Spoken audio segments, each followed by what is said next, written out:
যুদ্ধক্ষেত্রে এমন কিছু অস্ত্র আছে যেগুলোর নাম শুনলেই শত্রুপক্ষের মধ্যে আতঙ্ক ছড়িয়ে পড়ে। আজ আমরা জানব রাশিয়ার এমনই এক ভয়ঙ্কর যুদ্ধাস্ত্র TUS-1 সোলেনসেপক সম্পর্কে, যাকে বলা হয় ফায়ার থ্রোয়ার সিস্টেমের রাজা। TUS-1 দেখতে সাধারণ রকেট লঞ্চারের মতো হলেও এর ক্ষমতা সাধারণ অস্ত্রের চেয়ে অনেক বেশি ভয়াবহ। এটি মূলত তৈরি করা হয়েছে শক্ত ঘাঁটি, বাংকার, পাহাড়ি এলাকা এবং সুরক্ষিত অবস্থানে থাকা শত্রু ধ্বংস করার জন্য। এই সিস্টেমটি ট্যাঙ্কের চ্যাসিসের ওপর বসানো, যার ফলে এটি সরাসরি ফ্রন্টলাইনে গিয়ে হামলা চালাতে পারে। এর সবচেয়ে ভয়ঙ্কর দিক হল থার্মোবারিক রকেট। থার্মোবারিক রকেট প্রথমে বাতাসের সঙ্গে জ্বালানির মিশ্রণ ছড়িয়ে দেয়, এরপর বিশাল বিস্ফোরণ ঘটায়।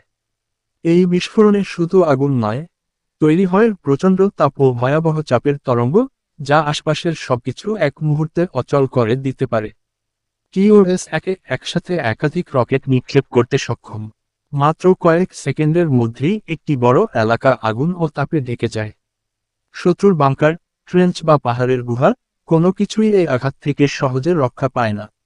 এই কারণে TUS-1 সাধারণ রকেট সিস্টেম নয়, বরং একে বলা হয় এরিয়া ডিনাল ওয়েপন, অর্থাৎ যেখানে আঘাত হানে সেখানে শত্রুর অবস্থান নেওয়া প্রায় অসম্ভব হয়ে যায়।